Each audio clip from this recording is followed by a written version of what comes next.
What's up, guys, and welcome to Cohesive Garage.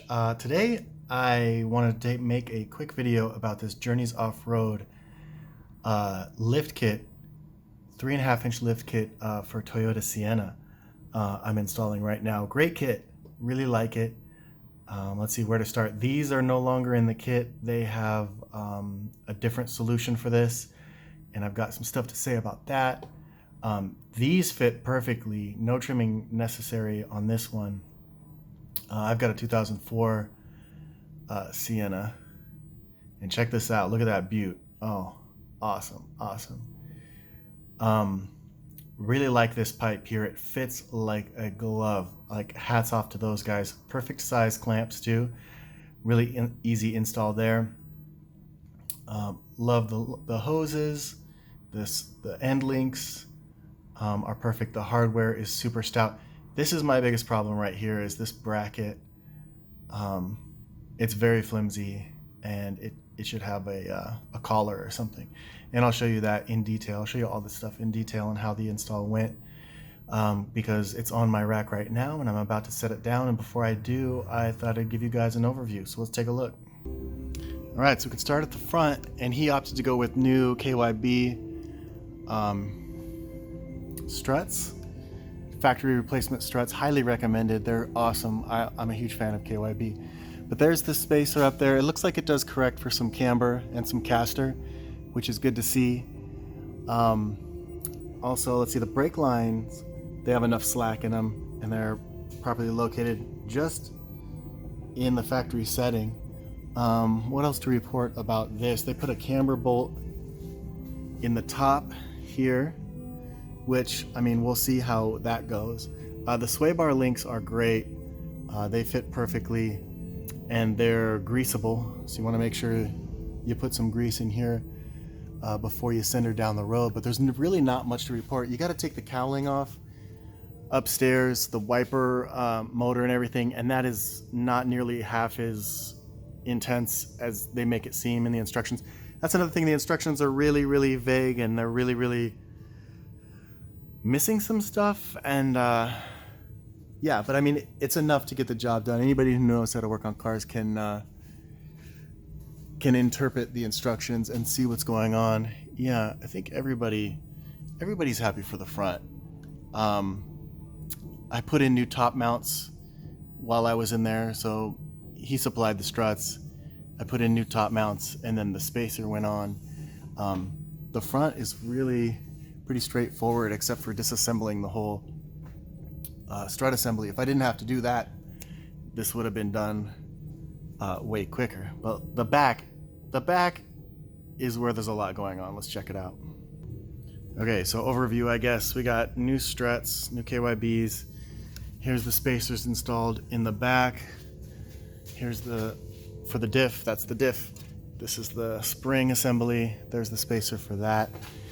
The control arm drop bracket is here. I like how it's got 3 bolts locking it in place. There's the extended brake lines and the e-brake cables. We'll get to that. Here is the exhaust pipe installed. I just needed this bendy piece here that they supplied. They also supplied a little extension, which I didn't put in. Here's that bracket, which I feel a little underwhelmed by, and it's because when you torque this bolt down, this is the only thing that stops this whole thing from going in. If there was a collar here, or if there was like an upper and a lower beam going across, this would be much stout. But you can see how it kind of bent in. So put some Loctite on there, and they supplied this bolt, which works great. So hopefully this thing lasts, and it just torques up. So I don't think I don't have a problem with how thick this is. It is a little flimsy, I suppose, but it's just the way this bolt bolts everything down. I might even throw another nut on the end there just for a little bit more insurance, but that could have gone better. Let's see what else. You really gotta adjust the e-brake cables. I have them here in their factory mounts, in the factory location, and I think that's gonna work out. I disconnected them from the beam here, so you can see they're tensioned just a bit. I mean, but that's at full droop. So I think when they are, when it's on the ground, you'll have more slack right there. You'll definitely have more slack right there. But I ran them above the brake lines. I don't know. It's just a more direct route. And then since this is lower, I wanted this higher, just so that all works out in the same plane. The ABS or speed sensors, all you got to do really is just unpinch this piece here, move them down, and then pinch it back up, and then they are good to go. What else do we have here? Okay, oh yeah, the drop brackets for the rear shock.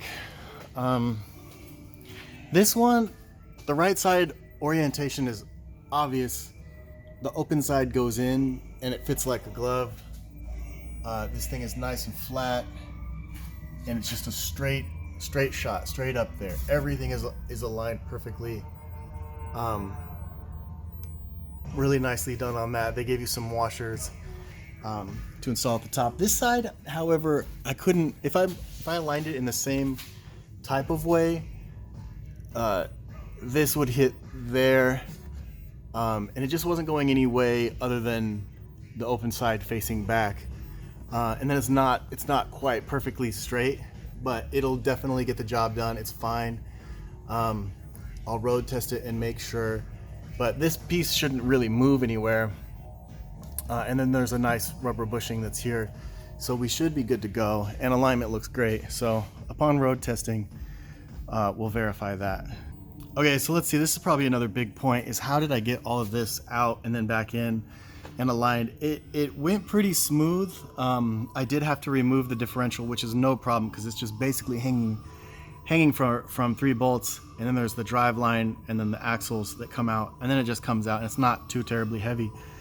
So once that's out, you can disconnect all the hardware.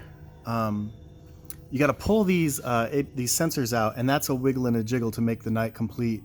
I mean, I wiggled these things like crazy. I lubed them up. I pried them just ever so carefully because I've broken stuff like this in the past. These plastic pieces really get stuck to the metal, especially when these get so hot. These, they got wheel bearings in there. They get hot. So luckily in this situation, I was able to save and reuse these sensors. Sometimes they can be a real pair, but a little bit of prying underneath with a tiny screwdriver and then just like going crazy with the wrist, and a bit of praying and a lot of luck got those out. But you want to disconnect all that stuff, take apart the brake lines, and then you can take off this rear shock, and then the whole thing will hang down. So then I supported one side, and I dropped down the one side from the bracket here, and then installed one bracket at a time. So while this was hanging down, I put this bracket in, and then I just bent just ever so slightly this side to sneak it back up in there. I mean, all it took was like bending it like this far just to engage it into this side, and then I did the same thing with the other side, and that wasn't too terrible. I mean, a lot of finagling. I'm not gonna lie, there was a lot of thought and being patient involved. The exhaust went really well. Just cut it 2 inches from here, from the output of the muffler, and then went another 10 inches and cut it here to give us a lot of clamping area. I really like these clamps. I mean, they're so easy to install, and they went in perfectly. I wanted to weld this, but then I tried the clamps and I was like, oh, this just works. These are great. And then the ID of this pipe and the OD of this pipe, I mean, it is an absolute perfect fit. I mean, I had to twist it and push it, but I mean, you might not even need these clamps because that fits so well together.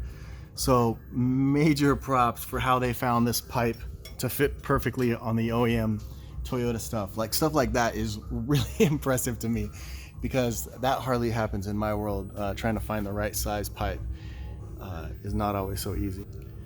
So overall, I'm super impressed with this kit. I love the way that it lifts the vehicle. It's all suspension lift. And it just, yeah, it drops the control arms down. This doesn't really screw you too much, because your pinch weld here is the bottom of your vehicle, and then this is only slightly lower. So you're not really losing a lot of stuff. As far as this being an off-road vehicle, you're gonna high center in the middle of this thing like crazy. And it's got the gas tank here. It's pretty much underneath the pinch wheel, but not by much. Anything that's up there is gonna catch on this plastic gas tank, but it's really stout. I've seen things really slam on those, but they've survived. Oh, here's a super key ingredient.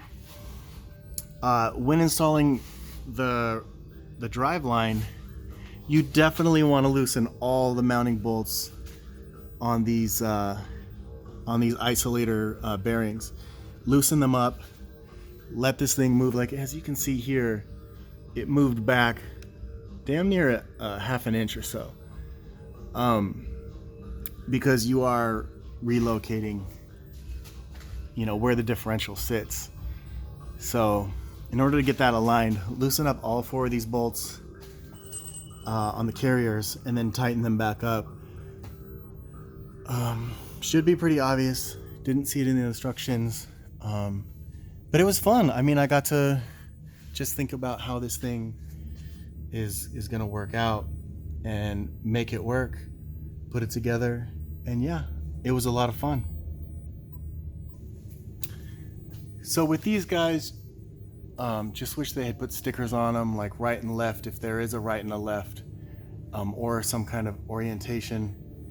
Would have been cool. If I did mess it up, sorry about that, but I think it's gonna be golden.